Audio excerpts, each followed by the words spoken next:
Godspeed You, Black Emperor are a Canadian post-rock band formed in Montreal in 1994, although the word collective might be better than band, given that they, for quite a while, had quite a revolving door attitude towards musicians.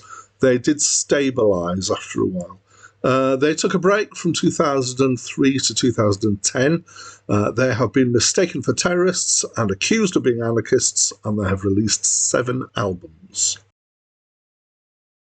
Hi, my name's Dan. So this was the 4th studio album by Godspeed You, ! Black Emperor.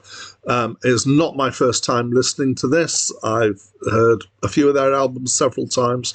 I've been aware of them for a reasonable amount of time. So there's 4 tracks on this album, and 2 of them are around about 20 minutes. There's very little in the way of vocals. There's occasional bits of sample speech that are in there. They're probably the most predominant bits. And generally, I would describe it as being large soundscapes. And mostly they seem to start gentle, grow to a crescendo, and then diminish again. And I think it's the sort of thing where the word music is definitely being stretched quite a bit. At times, well, it is partly tonal and musical at times, and it's partly noise, and it's partly just a big mass of sound. Sometimes there's rhythm. It's not often very strong in there. There are sound effects, there are guitars, there's classical instruments including cello, there's lots of different forms of keyboard, there's percussion coming in here as well. There's a lot of players, which basically gives it quite a thick sound, which is a bit like the fabled Phil Spector wall of sound technique.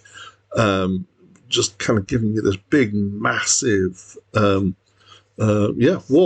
of sound. Yeah, why not? So occasionally there's chord shifts, but that's not too often.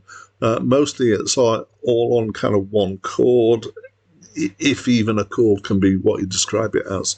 I think the word drone and the word trance are very appropriate here. It's kind of very much about a long mass of sound and about not kind of, I mean, tunes, forget it. You've got no tunes in here at all.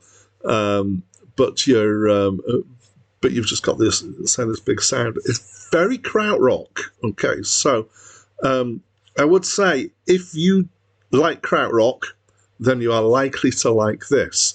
If you don't know krautrock and you know you like this, I would say you might want to try out some krautrock, because it has a lot in common with this. So this has got slightly more modern production values than krautrock, which was generally kind of late 60s, early 70s.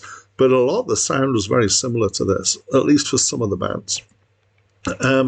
I would say it's, at times, it kind of feels glorious and magnificent, and it wraps you up in this kind of big blanket of noise. It takes you on a kind of journey. I am not the kind of person who has chemical stimulants that are, outside the normal caffeine and a little bit of alcohol every now and again. But I understand that this is the kind of music that certain substances give an even bigger experience to. I'm making no judgments here.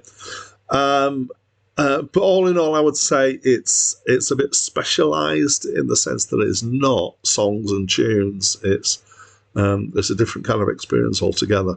I especially like the first track, which is called Mladic or Mladic. Don't know how you're meant to pronounce it.